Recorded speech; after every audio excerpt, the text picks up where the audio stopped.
Hai guys, bertemu lagi. Terima kasih sudi menonton video ini. Saya harap anda senang sekali dengan video saya. Jika anda tidak senang, tinggalkan komen anda di ruangan komen, agar saya tahu mengapa anda tidak menyukai video saya. Terima kasih guys. Tidak dapat dibohongi lagi jika kita bertemu dengan orang yang ego. Ini membuat kita kurang senang. Bagaimana ego itu boleh wujud dalam diri kita? Video ini paling jujur guys. Tonton sampai habis jika tidak mahu salah mengerti ya guys. Ini yang jujur menurut saya guys. Bercakap tentang ego ini, sifat ini memang ada pada semua manusia. Betul kan? Yang membezakan, ego itu kita kawal seperti apa. Dalam kata lain, kemampuan untuk mengawal ego ada atau tiada dalam diri kita. Kenapa orang lain sibuk mahu mengatur kita turunkan ego? Mereka tidak sedar mereka juga ego. Kenapa saya kata begitu? Ego mereka itulah yang membuat mereka menegur kita. Yap, niat mereka ingin kita berubah menjadi lebih bagus. Niat mereka mahu menegur kita.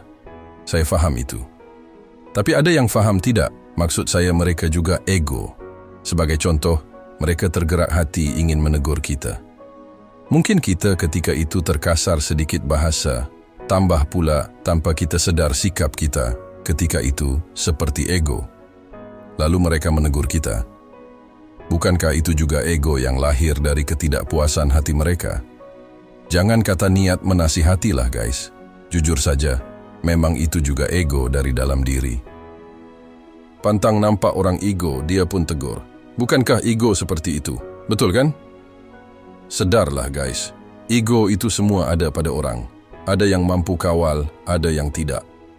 Kita bercakap benda jujur guys, paling jujur dari dalam diri sendiri. Saya berani kata di sini, jika pasangan anda digoda oleh orang lain, saya yakin ego anda akan timbul. Dan ego melahirkan kemarahan. Tak gitu guys.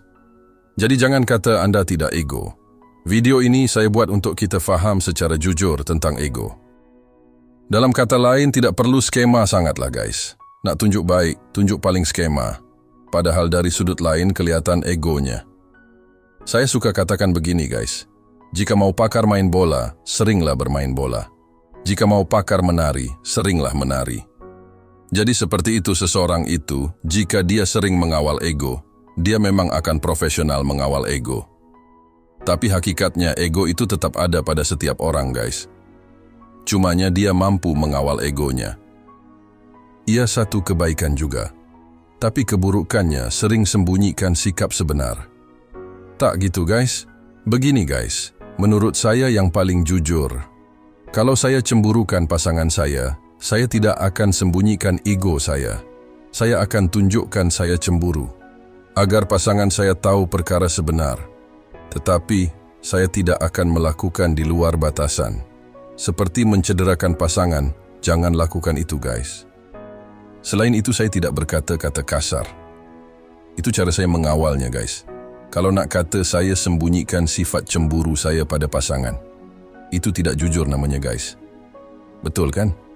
Saya nak ingatkan video ini tentang ego sahaja ya. Jangan kaitkan dalam perkara lain atau tajuk lain. Ego dan perkara lain ada kaitannya dan kalau nak bahas itu panjang lebar guys. Sebagai contoh, ego dan hutang. Memang patut anda kena turunkan ego kalau sudah berhutang. Okey, lanjut guys. Ego sebenarnya ada pentingnya guys. Kenapa saya kata begitu? Kerana Tuhan sudah ciptakan segala sesuatu yang lengkap guys. Ego berperanan penting dalam diri manusia. Sebab itu saya katakan ego tetap ada pada semua orang. Kepentingan ego dalam diri kita salah satunya untuk keselamatan guys. Sebagai contoh ya guys, anda ada anak perempuan atau adik perempuan atau pasangan anda. Sekiranya tiada sifat ego dalam diri si perempuan, sudah jadi perempuan murahan. Benar tidak guys? Benar kan? Pentingnya ego dalam diri semua orang guys. Contoh lainnya, orang ajak kita minum minuman keras. Dengan ego itulah membantu kita elak perkara itu guys. Jadi jangan cakap anda tidak ego. Cuma ego itu kita perlu tahu gunanya di mana. Ingat itu ya guys. Dalam kata lain, tengok tempat dan tengok keadaan. Saya suka semua perkara itu kuncinya tengok keadaan guys. Anda nak jalan, mesti tengok keadaan kewangan anda, hujan atau tidak. Begitulah dalam semua perkara, salah satu kunci yang saya terapkan dalam diri saya ialah tengok keadaan. Jika ego keterlaluan itu namanya tidak bertempat, kita kena fahami di mana kita perlu ego dan tidak perlu. Ego yang keterlaluan mungkin disebabkan beberapa faktor.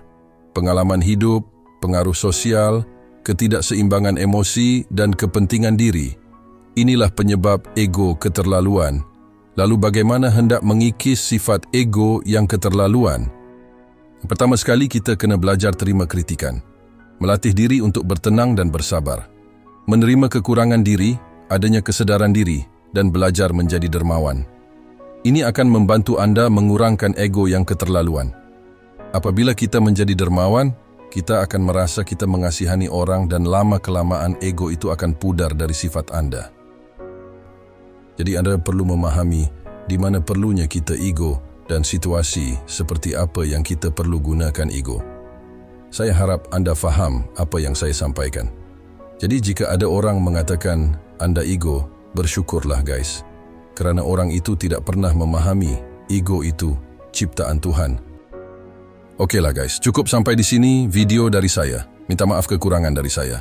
Sebab saya punya versi tersendiri untuk menyampaikan message. Terima kasih sudi menonton guys. Kalau anda suka subscribe ya guys.